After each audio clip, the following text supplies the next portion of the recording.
I feel more special. I'm still a baby. Mama! I love my kids so much. My daughter, she is the most important thing in our life. Come on, Arya. It's one of the favorite pictures of me and Arya together.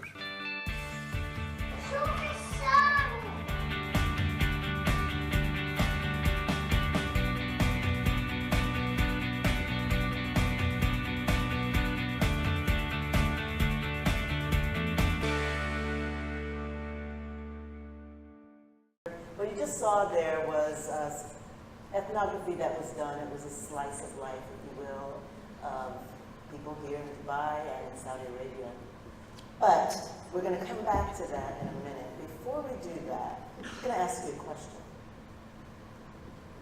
What do you see? When you see this picture, I see a family, I see joy, I see love, I see a promise for the future of this little baby. And yet, when you look at this story in a broader context, I'll ask you, now what do you see?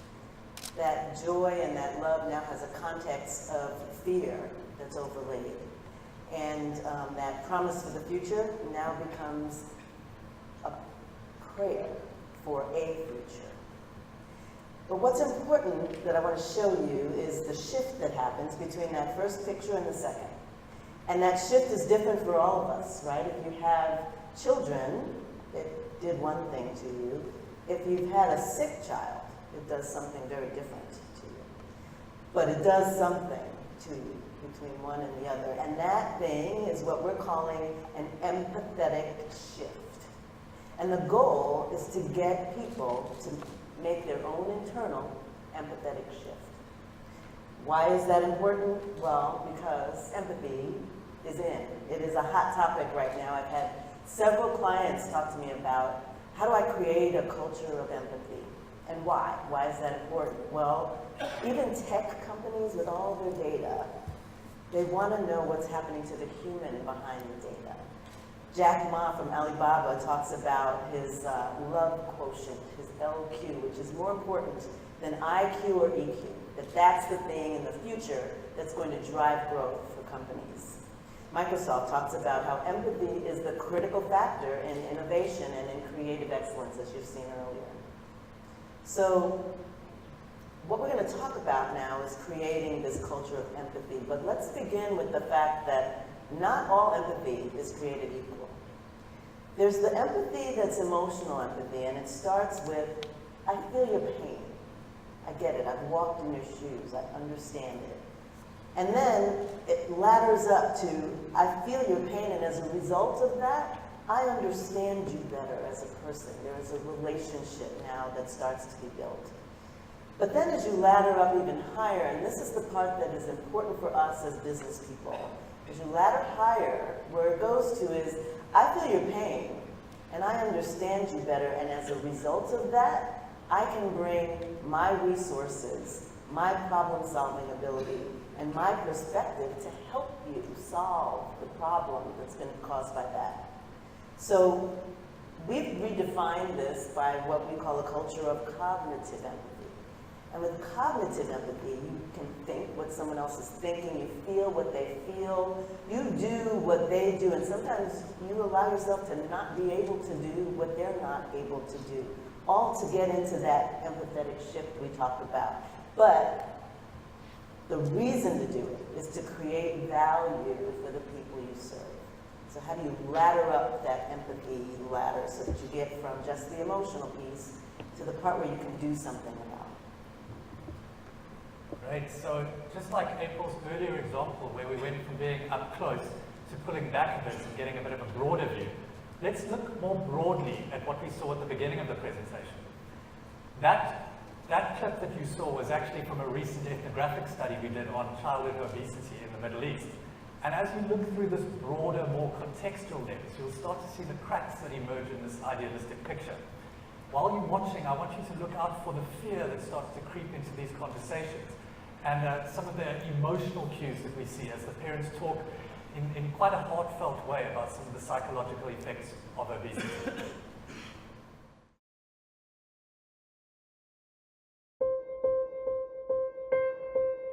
Playground in the hot weather is bad for him, yeah.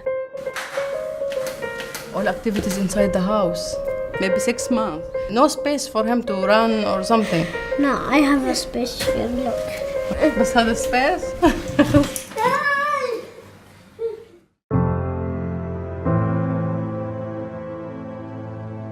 My husband is more strict and more disciplined for her well-being. أنا مراقبة في البيت الأكل لكن برا ما أقدر أتحكم فيه. I don't have control on the snacks. I feel he's hurting himself. Diabetes or something because he's small. I think when he understands, he will lose his confidence. I'm afraid of that, but he's young now, not understand. I'm afraid about all the kids will notice him. This is the fat guy, this is the fat boy. It will be in here. The fat boy, the fat girl. No, it's very bad for in the school, really. But now everyone like him. All the kids will show him at the fat boy, the fat guy, like this. Bullied him. Yeah, everybody tell me, you are a fat boy. He dance a fat boy. They start. Once in the building, all the girls play in the evening. That time somebody had told her, we will not take you in our team because you cannot run. She felt very bad. I don't feel good that why are they saying like that. And then I tell mom and dad that they said like this. I don't want my daughter to face all that. It is my concern that she should lose weight or she should be healthy.